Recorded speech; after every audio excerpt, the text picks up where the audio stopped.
Tabari ने लिखा है कि खलीफतुल मुस्लिमीन रजी अल्लाह अन्हु ने मदीना के मुसलमानों को मस्जिद में बुलाया और उन्हें खालिद रजी अल्लाह अन्हु की फतूहात की तफसीलात सुनाई।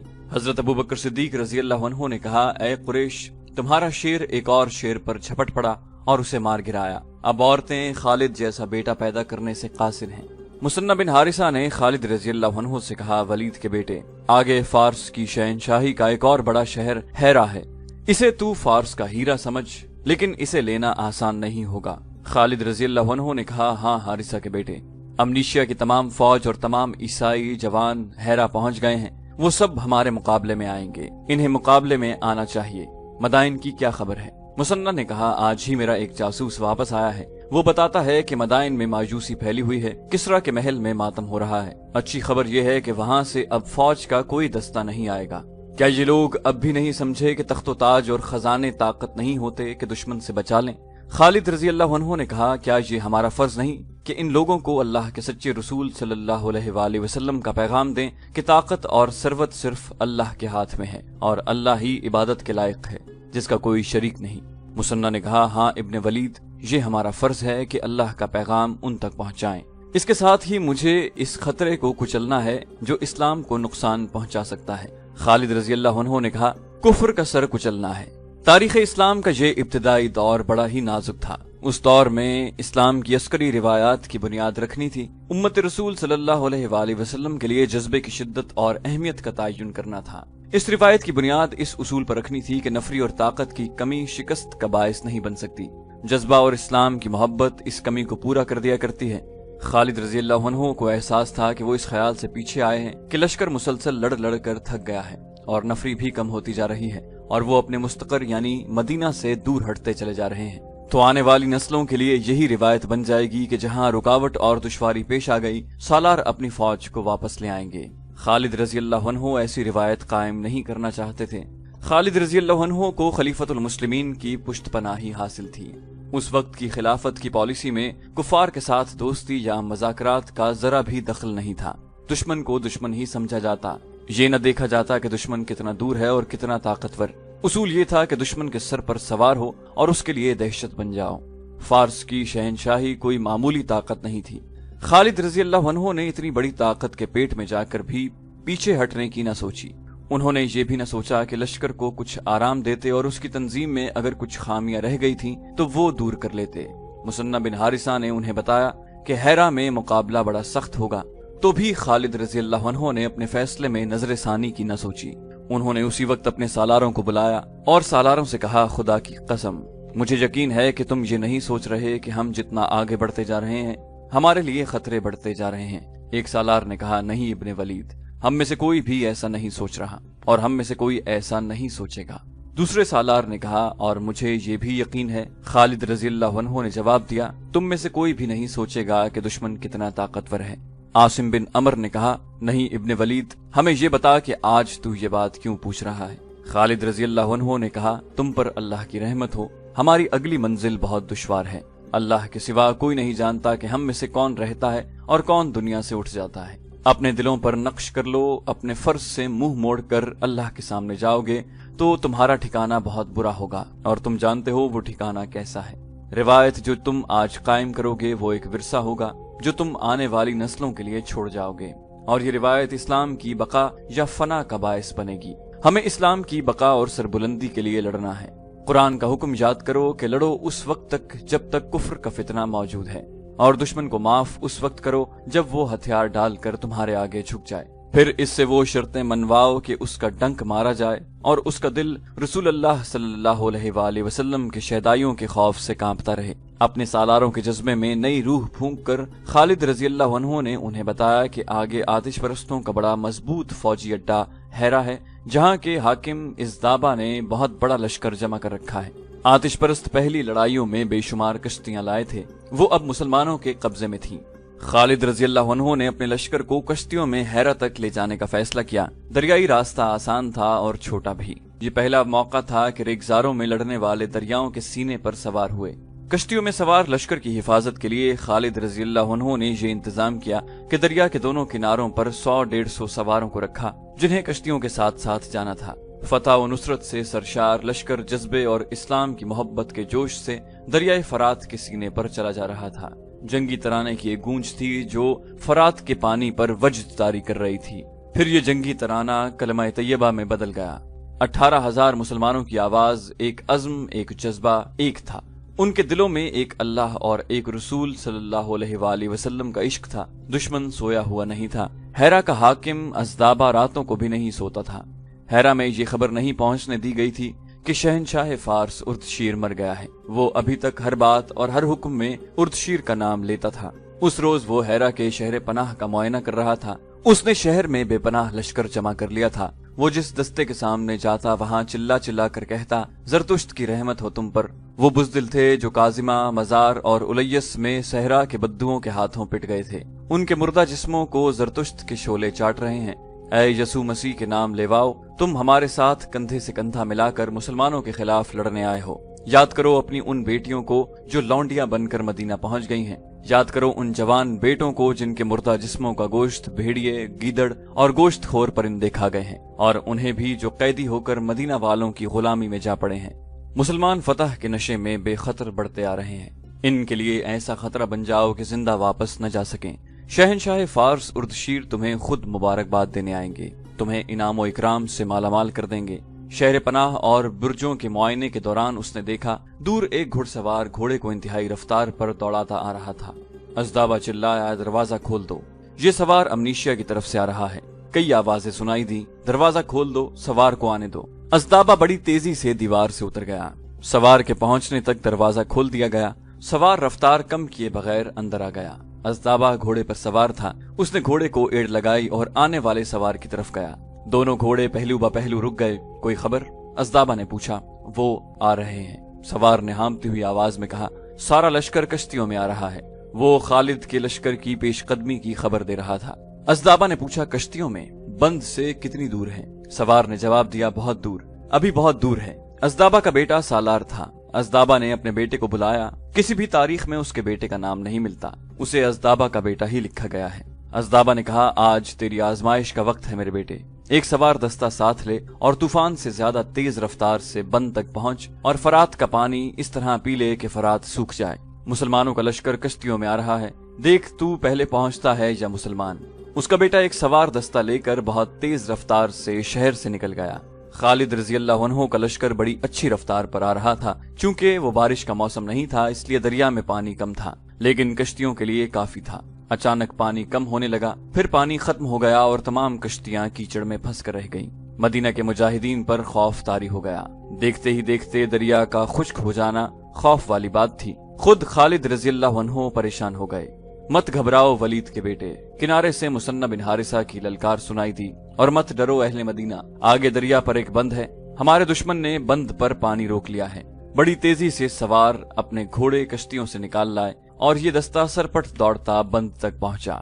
ازدابا کا بیٹا ابھی اپنے سواروں کے ساتھ وہیں تھا۔ مسلمان سواروں نے ان پر حلہ بول دیا اور ان میں سے کسی ایک کو بھی زندہ نہ چھوڑا۔ مسلمانوں نے بند کھول دیا۔ کشتیوں تک پانی پہنچا تو کشتیاں اٹھنے لگیں۔ ملاحوں نے چپو تھام لیے اور کشتیاں تیرنے لگیں۔ ازدابا اچھی خبر کے انتظار میں دیوار پر کھڑا بیتاب ہو رہا تھا۔ اس کا ایک سالار اس کے پاس آن کھڑا ہوا۔ بہت بری خبر آئی ہے، سالار نے کہا۔ ازدابا نے گھبرا کر پوچھا، کہاں سے؟ کیا میرا بیٹا؟ مدائن سے، سالار نے کہا۔ شہنشاہ اردشیر مر گئے ہیں، لیکن یہ خبر خفیہ رکھنی ہے۔ اتنے میں ایک سوار ان کے پاس آیا اور گھوڑے سے اتر کر ادب بجا لایا۔ اگر یہ میرا فرض نہ ہوتا تو میں ایسی خبر زبان پر نہ لاتا، سوار نے کہا۔ ازدابا نے کہا، میں سن چکا ہوں، کسرا اردشیر۔ سوار نے کہا، نہیں، آپ کا بیٹا بند پر مارا گیا ہے، اس کے تمام سواروں کو مسلمانوں نے کاٹ ڈالا ہے۔ ازدابا کے منہ سے نکلا میرا بیٹا، اور اس کا رنگ لاش کی طرح سفید ہو گیا۔ ازدابا پر مایوسی، غم و رنج و ملال کے ساتھ دہشت بھی طاری ہو گئی تھی، جیسے آسمان پھٹ گیا ہو اور اس کے پاؤں کے نیچے سے زمین نکل گئی ہو۔ وہ جھکا جھکا سا دیوار پر چل پڑا۔ اس کے قدم ڈگمگا رہے تھے۔ اس کے دو محافظ اس کے ساتھ ہو گئے۔ اس نے یاس اور نا امیدی کے عالم میں دائیں اور بائیں دیکھا اور رک گیا۔ دو محافظوں کو اپنے پہلوؤں میں دیکھ کر اس کا چہرہ خوشمگی ہو گیا۔ میں تمہارے سہارے کے بغیر چل سکتا ہوں، اس نے محافظوں سے کہا، میرے برابر آنے کی جرت نہ کرو۔ محافظ کئی قدم پیچھے ہٹ گئے۔ ازدابا نے اپنے جھکے ہوئے سر کو اوپر اٹھایا اور سیدھا ہو کر چلنے لگا، لیکن اس کے کندھے اپنے ہی آپ سکڑ گئے اور آگے کو جھک گئے۔ जैसे उस पर ऐसा बोझ आन पड़ा हो जो उसकी बर्दाश्त से बाहर हो। बोझ तो उस पर आ ही पड़ा था। ये जिम्मेदारियों का बोझ था। हेरा उसकी जिम्मेदारी में था। जहां उसका बेटा उसका दस्तेराज था, वो भी न रहा। वो खुद उर्दशीर का दस्तेराज था, लेकिन उर्दशीर के बगैर वो कुछ भी नहीं था। उर्दशीर ने उसे बड़ी हैसियत दे रखी थी। वो हेरा जैसे शहर और उसके मजाफाती इलाके का हाकिम था और बहुत हद तक खुद मुख्तार हाकिम था। वो किसरा उर्दशीर मर गया था जिसने उसे इतनी ज्यादा खुद मुख्तारी दे रखी थी। फारस की शहनशाही के तख्त पर बैठने वाले नए शहनशाह से अज़दाबा इतनी मुरव्वत और रुतबे की तवक्को नहीं कर सकता था। मदीना के मुजाहिदीन ने सही मानों में उसके पांव के नीचे से जमीन खींच ली थी। मगर क्यों? उसके एक सालार ने उसे उस वक्त कहा जब वो अपने शीश महल के एक कमरे में पहुंच चुका था। सालार ने उसे कहा, मालूम होता है आपने लड़ने से पहले ही शिकस्त तस्लीम कर ली है। क्या आप अपने बेटे का खून मदीना के बद्दुओं को बख्श देंगे? उसके मरने वाले बेटे की मां ने गजबनाक लहजे में कहा, मुझे सोचने दो। अज़दाबा गरजा मगर उसकी गरज कांप रही थी। उसने कहा, क्या तुम लोग ये समझ रहे हो कि मैं मुसलमानों के आगे हथियार डाल रहा हूँ? क्या तुमने सुना नहीं? उसकी आवाज दब गई। बोझल आवाज में बोला, शहनशाह उर्दशीर मर गया है। कमरे में सन्नाटा तारी हो गया। शहनशाह मर गया है? अज़दाबा की बीवी ने यूं कहा जैसे वो सिसकियां ले रही हो। उर्दशीर मर गया है। उसने अज़दाबा की तरफ देखा और बुलंद आवाज से बोली, ज़रतुश्त हमें अपनी तौहीन की सजा दे रहे हैं। हमें अब इस आग में जलना है जिसकी हम पूजा करते हैं। आप ज़रतुश्त की कुर्बानगाह पर अपने लहू का, अपनी जान का नजराना पेश कर सकते हैं। किसी मुसलमान को यहाँ से जिंदा न जाने दें। एक मुहाफिज अंदर आया। एक घुटना फर्श पर टेक कर उसने अज़दाबा को सलाम किया और बताया कि कासिद आया है। अज़दाबा को खामोश देखकर उसकी बीवी ने मुहाफिज से कहा, भेज दो। मुहाफिज के जाते ही एक सिपाही अंदर आया और उसने भी एक घुटना फर्श पर टेक कर सलाम किया। अज़दाबा ने उदास निगाहों से उसकी तरफ देखा। मदीना वालों की कश्तियां बंद से बहुत आगे निकल आई हैं। कासिद ने कहा, इनकी रफ्तार तेज है। लश्कर की तादाद कितनी होगी? अज़दाबा ने पूछा। हमसे आधी भी नहीं सालार आली मकाम। कासिद ने जवाब दिया, मेरे अंदाजे के मुताबिक 20,000 पूरी नहीं। हम उन्हें अपने घोड़ों के सुमो तले कुचल डालेंगे। सालार ने कहा, सालार आला हुक्म दें, हम फरात में उन पर तीरों का मे बरसा देंगे। उसकी कश्तियां उनकी लाशों को वापस ले जाएंगे। तीरों का मे बरसाने से पहले दरिया के किनारे तक पहुंचने के लिए एक लड़ाई लड़नी पड़ेगी। कासिद ने कहा, इनके बहुत से घुड़सवार दरिया के दोनों किनारों पर कश्तियों के साथ साथ आ रहे हैं। मैंने ये भी मालूम कर लिया है कि इन सवारों का कमांदार मुसन्ना बिन हारिसा है और ज्यादातर सवार फारस की शहनशाही के मुसलमान बाशिंदे हैं और जिन कश्तियों में वो आ रहे हैं वो हमारी फौज की कश्तियां हैं। ये उन बुज़दिलों की कश्तियां हैं जो मुसलमानों से शिकस्त खाकर भागे थे। अज़दाबा ने कहा, उन्होंने ऐसे दुश्मन के लिए रास्ता साफ कर दिया जो बहुत कमजोर था। मदीना के इन अरबों को हमने कभी पल्ले नहीं बांधा था। हम आज भी उन्हें कमजोर समझते हैं। सालार ने कहा, सालार आली, मैं हुक्म का मुंतजिर हूँ। मुझे बताएं मुसलमानों को कहाँ रोकना है, या आप कले में बंद होकर लड़ना चाहते हैं? अज़दाबा ने कहा, अगर मैं कहूँ कि मैं लड़ना नहीं चाहता तो हम लोग तस्लीम ही नहीं करेंगे कि आपने ऐसी बात कही है। सालार ने जवाब दिया, इस वक्त आप शहनशाह उर्दशीर और अपने बेटे की मौत पर इतने ज्यादा मगमूम हैं कि आप अच्छी तरह सोच नहीं सकते। इस गम के बावजूद हमें सोचना पड़ेगा। अज़दाबा की बीवी ने कहा, और बड़ी तेजी से सोचना पड़ेगा। हमारे पास फौज की कमी नहीं, किसी चीज की कमी नहीं। ईसाई अरब हमारे साथ हैं। हमने खुद उन्हें यहाँ इकट्ठा कर लिया है कि मुसलमानों को हेरा से आगे न बढ़ने दिया जाए और उन्हें यहीं खत्म कर दिया जाए। हाँ, हमारे पास फौज की कमी नहीं, अज़दाबा ने कहा, लेकिन कोई कमी जरूर है जिसकी वजह से हम हर मैदान में शिकस्त खा रहे हैं। मैं अपने पीछे अपने नाम के साथ शिकस्त की तोहमत छोड़कर नहीं जाऊंगा। मैं फतह हासिल करने का कोई और तरीका सोचूंगा। मैं मदाइन जाऊंगा और देखूंगा कि वहाँ क्या हालात हैं। ये भी देखना है कि शहनशाह उर्दशीर किसरा के मरने के बाद हमें कोई मदद देने वाला है भी या नहीं। नहीं सालार आला, उसके सालार ने कहा, अभी मदाइन न जाएं, दुश्मन सर पर आ गया है। अज़दाबा ने गुस्सीली आवाज में कहा, क्या तुम मुझसे बेहतर जानते हो? क्या तुम ये समझ रहे हो कि मैं भाग रहा हूँ? जो मैं सोच रहा हूँ वो तुम नहीं सोच सकते। मुझे ये देखना है कि हमारी फौज में वो कौन सी कमजोरी है जो हर मैदान में हमारी शिकस्त का बाइस बनती है। क्या तुम इस पर गौर नहीं कर रहे कि हरमज जैसा जंगजू मुसलमानों के हाथों मारा गया है? अनुष्जान और क़िबाज मामूली किस्म के सालार नहीं थे। अंदर जिगर को क्या हुआ था? जाबान किधर गया? मुझसे फैसला कुन जंग और फतह क्यों तवक्को की जा रही है? मैं लड़ूंगा, लेकिन सोच समझ कर। तमाम सालारों और नायब सालारों को बुलाओ। खालिद रज़ियल्लाहु अन्हु का लश्कर दरियाए फरात के सीने पर सवार आगे ही आगे बढ़ता जा रहा था। घुड़सवार दरिया के दोनों जानिब फैले हुए साथ साथ जा रहे थे। हर लम्हा तवक्को थी कि हैरा की फौज किसी मकाम पर हमला करेगी, लेकिन इस फौज का दूर दूर तक कोई निशान नहीं था। मुसन्ना बिन हारिसा के घुड़सवार किनारों से हटकर दूर तक चले जाते और दुश्मन का खोज ढूंढने की कोशिश करते थे। खालिद रजी अल्लाह अन्हु को मालूम था कि हैरा की जंग बड़ी खूंरेज होगी। मुसन्ना बिन हारिसा ने मालूम कर लिया था कि अज़दाबा ने हैरा में बहुत बड़ा लश्कर जमा कर रखा है। खालिद रजी अल्लाह अन्हु का जज्बा और अज़्म था कि वो दुश्मन के एक बड़े ही मजबूत फौजी अड्डे की तरफ बढ़े जा रहे थे, वरना मुसलमानों और आतिश परस्तों की जंगी ताकत का तनासुब ऐसा था कि खालिद रजी अल्लाह अन्हु को एक कदम और आगे बढ़ने की बजाय वापस आ जाना चाहिए था। मगर खालिद रजी अल्लाह अन्हु मुल्क गिरी की हवस से ये खतरे मोल नहीं ले रहे थे, बल्कि वो अल्लाह के हुक्म की तामील कर रहे थे। इस्लाम के पड़ोस में इतने बड़े और बहुत ही ताकतवर बातिल की मौजूदगी इस्लाम के लिए खतरा थी कि इस्लाम आगे बढ़ने की बजाय पीछे हटता जाता, फिर गायब हो जाता। खालिद रजी अल्लाह अन्हु को दरिया के किनारे से मुसन्ना बिन हारिसा की पुकार सुनाई दी, इब्ने वलीद, मंजिल करीब आ गई है। खालिद रजी अल्लाह अन्हु ने अपने कश्ती रानों से कहा कि कश्ती किनारे के साथ ले जाएं और उन्हें उतार कर कश्ती आगे ले जाएं। मुसन्ना इस इलाके से वाकिफ था, फिर भी उसने इस इलाके के 2 आदमियों को पकड़कर कुछ इनाम दिया और रहनुमाई के लिए अपने साथ रख लिया। खालिद रजी अल्लाह अन्हु जब किनारे पर उतरे तो मुसन्ना ने अपने एक सवार से कहा कि वो घोड़ा खालिद रजी अल्लाह अन्हु को दे दे। खालिद रजी अल्लाह अन्हु उस घोड़े पर सवार हो गए। मुसन्ना और खालिद रजी अल्लाह अन्हु के घोड़े पहलू ब पहलू जा रहे थे और मुसन्ना की नजरें खालिद रजी अल्लाह अन्हु के चेहरे पर जमी हुई थीं। खालिद रजी अल्लाह अन्हु इधर उधर देख रहे थे। उनकी नजरें जब मुसन्ना बिन हारिसा पर आईं तो भी मुसन्ना की नजरें उनके चेहरे पर जमी हुई थीं। खालिद रजी अल्लाह अन्हु ने मुस्कुराते हुए पूछा, क्यों इब्ने हारिसा, क्या तू मुझे पहचानने की कोशिश कर रहा है? मुसन्ना ने संजीदा और ठहरे ठहरे लहजे में कहा, हाँ वलीद के बेटे, मैं तुझे पहचानने की कोशिश कर रहा हूँ। तू मुझे इंसान नहीं लगता, तेरे चेहरे पर कुछ घबराहट और परेशानी होनी चाहिए थी। खालिद रजी अल्लाह अन्हु ने कहा, मैं अंदर ही अंदर परेशान हूँ और मेरे दिल पर घबराहट भी है। ये इसलिए कि मैं इंसान हूँ, लेकिन मैं परेशानी और घबराहट को चेहरे पर नहीं आने दूंगा। मुसन्ना ने कहा, ये चेहरा एक लश्कर का चेहरा है, ये चेहरा इस्लाम का चेहरा है। मैं समझता हूँ इब्ने वलीद, सालार आला का चेहरा उतर जाए तो पूरे लश्कर का चेहरा और सारी कौम का चेहरा उतर जाता है।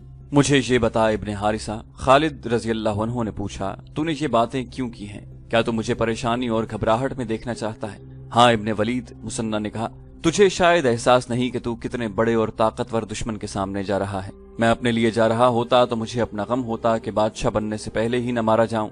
खालिद रजी अल्लाह अन्हु ने कहा, मैं अल्लाह के हुक्म पर जा रहा हूँ, अल्लाह हमारे साथ है। मुझे और तुझे घबराने की और परेशान होने की जरूरत नहीं। मुझे ये बताओ कि आगे क्या है। मुसन्ना ने उन 2 आदमियों को बुलाया जो इस इलाके के रहने वाले थे और उन्हें कहा कि वो बताएं कि आगे क्या है। उन दोनों ने बताया कि आगे हैरा है और वहां तक जमीन कैसी है। खालिद रजी अल्लाह अन्हु ने इन दोनों आदमियों को वहां से हटा दिया और मुसन्ना के साथ हैरा पर हमले की स्कीम बनाने लगे। हैरा फरात के किनारे पर वाक़ था। खालिद रजी अल्लाह अन्हु ने अपने सालारों आसिम बिन अमर और अदी बिन हातिम को कश्तियों से किनारे पर बुलाया। मैं मान नहीं सकता कि आतिश परस्त हमें हैरा के रास्ते में नहीं रोकेंगे। खालिद रजी अल्लाह अन्हु ने कहा, उनके पास इतनी ज्यादा फौज है जिसे वो इस सारे इलाके में फैला सकते हैं। तमाम ईसाई भी इनके साथ हैं। अगर हम हैरा के सामने जाकर कश्तियों से उतरे तो दुश्मन वहीं पर हम पर हमला कर देगा। हम हैरा से दूर कश्तियां छोड़ देंगे। खालिद रजी अल्लाह अन्हु बैठ गए और अपनी तलवार निकालकर उसकी नोक से हैरा का महल वकू और अपनी पेशकदमी का नक्शा बनाने लगे। उन्होंने इस मकाम से जहां वो खड़े थे हैरा तक पहुंचने के रास्ते की लकीर बनाई जो सीधी नहीं थी, बल्कि ये नीम दायरा था। उन्होंने ये लकीर एक मकाम पर खत्म की जो एक कस्बा था। ये हैरा से तकरीबन 3 मील दूर था। इस कस्बे का नाम खौरन्नक था। खालिद रजी अल्लाह अन्हु ने कहा, हम इसके करीब से गुजरेंगे और हैरा की तरफ तेजी से बढ़ेंगे। तवक्को यही है कि आतिश परस्त शहर से कुछ दूर ही हमारे रास्ते में आ जाएंगे। मेरे भाइयों, ये लड़ाई खौफनाक होगी। जरतुश्त के पुजारी अब शिकस्त का खतरा मोल नहीं ले सकते। आगे मदाइन है। मैं तुम्हें बड़े ही सख्त इम्तिहान में डाल रहा हूँ, लेकिन इस इम्तिहान में पूरा उतरना है। दुश्मन की तादाद हमसे कई गुना ज्यादा है। अगर हमें हैरा को मुहासरे में लेने का मौका मिल गया तो मुहासरा बहुत लंबा होगा। हम इतना इंतजार नहीं कर सकते। अपने दिलों में अल्लाह से अहद करो कि हैरा को फतह करना है। अब कश्तियां छोड़ दो और तमाम लश्कर को किनारे पर ले आओ। मुसलमानों की तादाद 18,000 थी। ये लश्कर कश्तियों से निकलकर किनारों पर आ गया और बड़ी तेजी से पेशकदमी के लिए मुनज़्ज़म हो गया। खालिद रजी अल्लाह अन्हु ने सालार आसिम बिन अमर को आगे और अदी बिन हातिम को पीछे रखा और खुद दरमियान में रहे। مسنہ بن حارثہ کا سوار دستہ ہراول کے طور پر کم و بیش 1 میل آگے نکل گیا تھا۔ خالد رضی اللہ عنہ کے حکم سے مجاہدین کا لشکر خاموشی سے جا رہا تھا۔ نعروں اور جنگی ترانوں کی ممانعت کر دی گئی تھی تاکہ پتہ نہ چلے کہ کوئی لشکر آ رہا ہے۔ خالد رضی اللہ عنہ نے ایسا راستہ اختیار کیا تھا جو جنگل اور ویران علاقے سے گزرتا تھا اور ادھر مسافروں کی گزرگاہ نہیں تھی۔ مسنہ بن حارثہ کے سوار پھیل کر جا رہے تھے تاکہ گھات کا کہیں بھی شک ہو تو لشکر کو پیغام بھیج کر پیچھے ہی روک لیا جائے۔